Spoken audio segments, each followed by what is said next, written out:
Imaginez une qualité, une seule, qui pourrait complètement transformer notre façon de penser, de discuter et même d'apprendre. C'est une idée assez folle, non?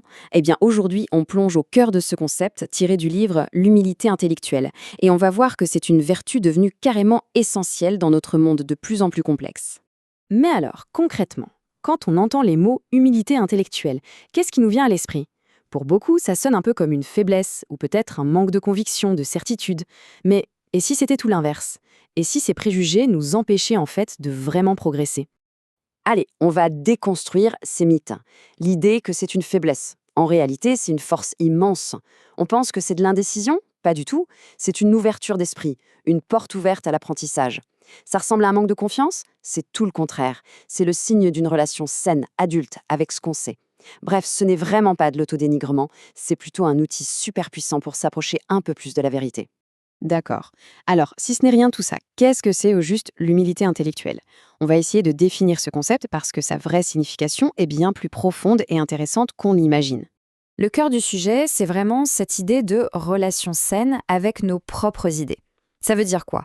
Ça veut dire être conscient que notre savoir a des limites, accepter qu'on puisse se tromper et surtout être prêt à changer d'avis si on nous présente de meilleures preuves.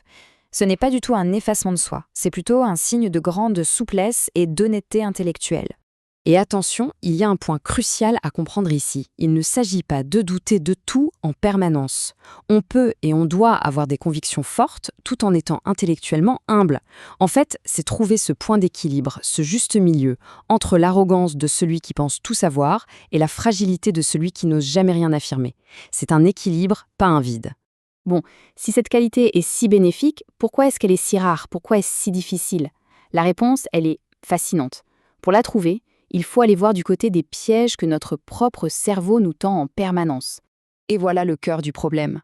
Bien souvent, notre cerveau n'est pas un chercheur de vérité impartielle. Non, sa priorité, c'est de protéger notre image, notre ego, notre besoin profond d'avoir raison. Et là, notre ego devient le plus grand obstacle sur le chemin de la connaissance. Pour se protéger, notre esprit a des armes redoutables. D'abord, le fameux biais de confirmation, qui nous pousse à ne chercher que les infos qui nous arrangent. Ensuite, la défense de l'ego, qui nous fait rejeter en bloc tout ce qui pourrait nous remettre en question. Et enfin, l'attention sélective, qui agit comme un filtre. Elle ne laisse passer que ce qui confirme notre vision du monde. Notre propre esprit peut devenir une véritable prison. Cette citation, elle résume tout. Le problème, ce n'est pas seulement l'ignorance, c'est la résistance active à l'information. L'erreur, ce n'est pas un trou à combler avec des faits, non.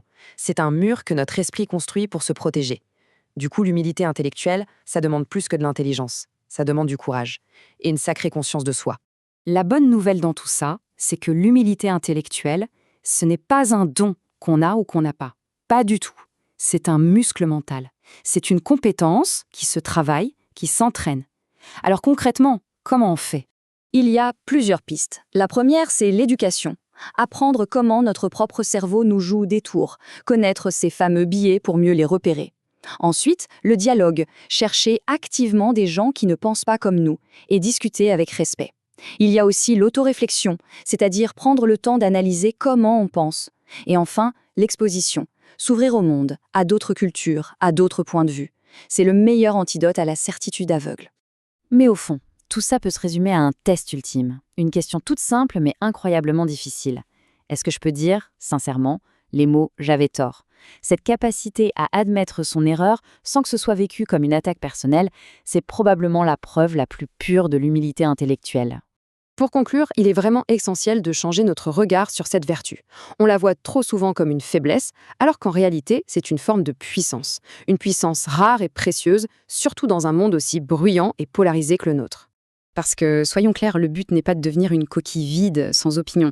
Avoir des convictions, c'est important, mais l'humilité intellectuelle nous libère de la prison de ces convictions.